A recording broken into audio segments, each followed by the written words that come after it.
you could put Larry Johnson there, right tackle Carday Smith. So again, that center though is going to be a huge hole to fill. Patrick Surtain. Yeah, I did see that. Yeah, I saw he was fired from Florida State. I mean, it makes all the sense in the world with his son playing there, here in Denver. So I mean, it would make all the sense in the world for him to link up and be a part of this Colorado staff for sure. But yeah, we'll see what happens with that. When are the Buffs? When are the Buffs going to be better? Yeah, I think let's see what they do in the portal. I don't want to get ahead of myself, but they do have a really good quarterback, right? We know that about Julian Lewis, and again, you have a quarterback, you have a chance in every single game. So, she says, my oldest son is asking. We'll see what they do in the portal. Yeah, I'm not gonna overshoot this year. I'm gonna really look at this roster. So I really want to look at the guys that they do bring in, the snap counts. I think the snap counts are super important, just to see how much someone has played, right? Like, the more film you have on them, the better, and the more experience they have, right? Because those guys that don't have a ton of film on them, right, it makes you kind of start to wonder a little bit about why they're in the portal, and two, how good are they really, right? Because there's not a lot of film, not a lot of data on them. So, I'm gonna hold my prediction this year. Let's see. Box Game 22 says, I just think the coach is too old school for these kids. They don't know the new wave of routes, footwork, technique, etc. I mean, you could be right. Again, I'm not going to sit here and say I know all these things about all, what they're teaching, what they're not teaching. I would as much as I would love to say, oh yeah, absolutely, right, your whip routes and all these different things, I don't know what they're running. Like, to be quite honest with you, even watching a lot of the all 22 from last year, trying to figure out what the offense was trying to do was really confusing. Like, you would watch it and just kind of sit there scratching your head a little bit, because it was tough to watch. And I think, numerous people have said that, but it was, there was no plan. There was no plan. So Brennan Marion is a hell of a coach. So I think that's one. Pay attention to, what he has to say, what he does. But I think that is kind of that new school mentality that we're looking at. So I think they do understand that. And I do think that man-to-man, they can't run so much of it. And again, this year they didn't run as much, though. So as much man-to-man as we talked about last week with Miles. So I think he had somewhere, it was a lot less than last year, or less than last year. I don't want to say a lot less. It was somewhere around there, less than last year, which is good. But I think I'm just curious to see what those early numbers look like as far as man-to-man, because they were running it a lot at the beginning of the year, as far as I remember. But again, just maybe that's something as well. Ronnie Freeman says, what do you think about the linebacker from Bowling Green? Any word on some? I have not got to watch any film on that linebacker. So I did see, what was his name? Somebody was sending it. I don't remember. I didn't get to watch it. I don't remember his name. I do know someone did send it to me, and I just hadn't had the time right now to go over it. But yeah, I think, and again, I think Rodney next week would be the show next week's going to be on portal. It's essentially going to be on portal players that we would like to see Colorado look at. So I think that's what we'll jump into next week. And that'll be a lot of fun. So have your wish list ready, or whomever it is. I'll have mine ready, and we'll just talk about some players, because I have a handful, and one of the things that I really like to do is talk about those guys that nobody knows about. So, or the under the radar guys, right? Your guys at, FCS schools, right? Or even your D2 schools, right? Like, those are the guys that I have a ton of interest in. So, and yeah, as far as Surtain, no, I haven't heard anything, and I'll reach out to see if there's anything going on with that, and see how much information they have, but I'll check into that for sure, though. The only Box Game 22 says they only have high school and JSU experience, no top coaching experience at the college level. Yeah, I get that. I mean, I absolutely understand that.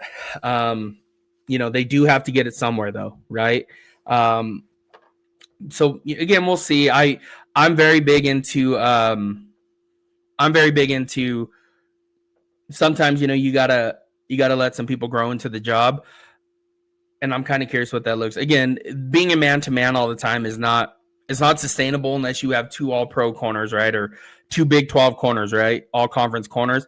That is going to be a struggle, right? Because even at times last year, right, when Travis Hunter was here, DJ McKinney, right, they were doing good on the outside. But, man, there were times when you would see Preston Hodge get beat, right? He would get beat, and he was a hell of a slot corner the year before. So, again, man-to-man's tough to run. It is tough to run, but if you can be really good at it, man, that makes you really, really dangerous, and I understand. It makes your defense that much more flexible. It makes the quarterback have to throw into tight windows. It forces a lot more mistakes. But with that being said, though, right, and it opens up the blitzing, right? And also, if you have a front four that can get to the quarterback and drop 4 and cut, those kind of things, you have your rats, your buzz coming on, all these different things, all these different elements.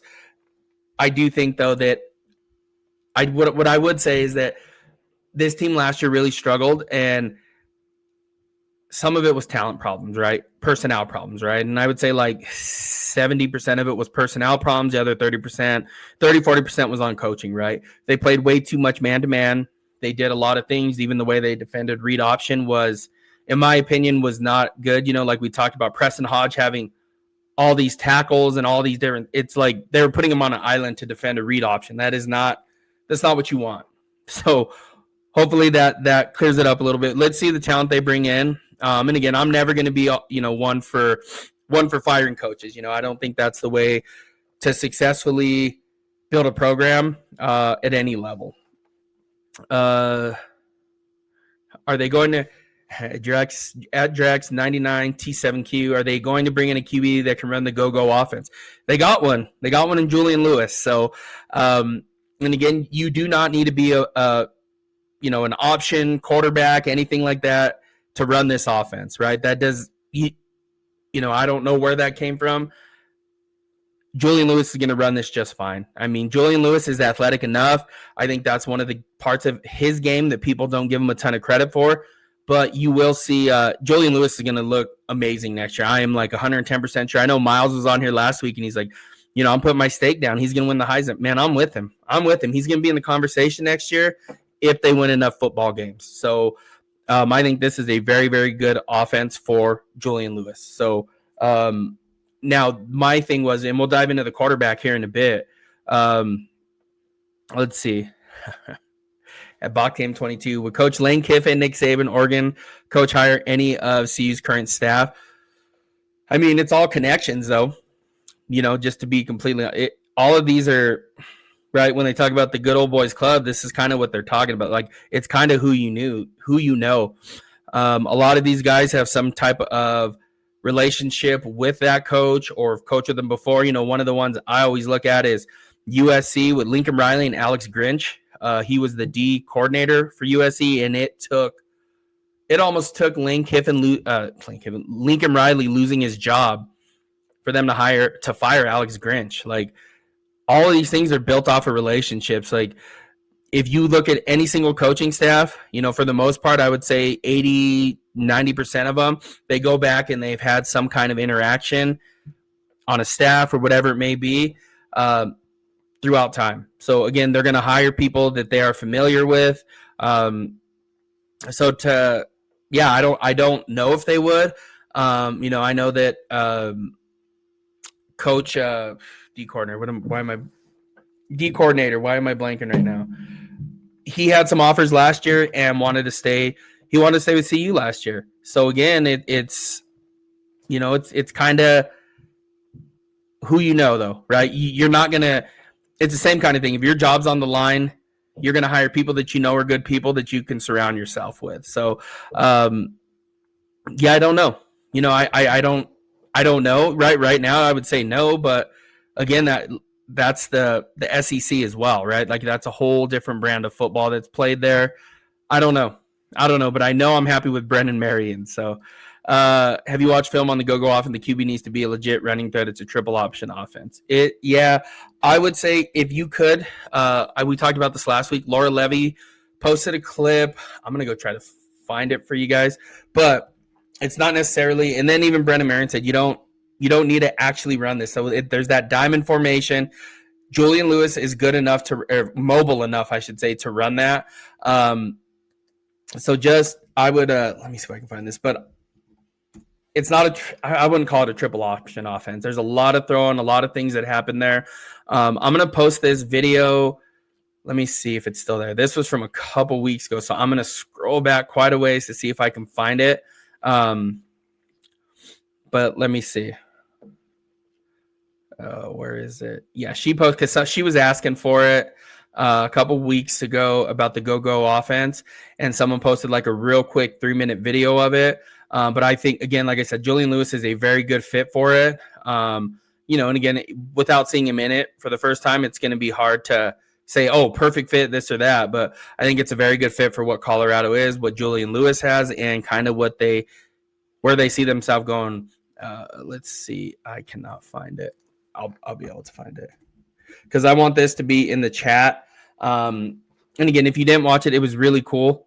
Go offense. Yeah, man, I cannot find it. Catch me. Make sure to follow me on X. I'm going to post this right after the show. This 3-minute video, I'm going to find it. But we'll talk. It'll give you a little bit more of an idea. Let me see. I say that Box Game 22 says, I say this, Coach Prime will never win the big one because he doesn't go after the best players or best coaches. Other teams have OC, DC experience in college over 10 years with success. Yeah, I mean, that's fair just based off of what has happened these last couple years, right? Like Pat Shurmur, right? Probably not the best offense coordinator, as we all know.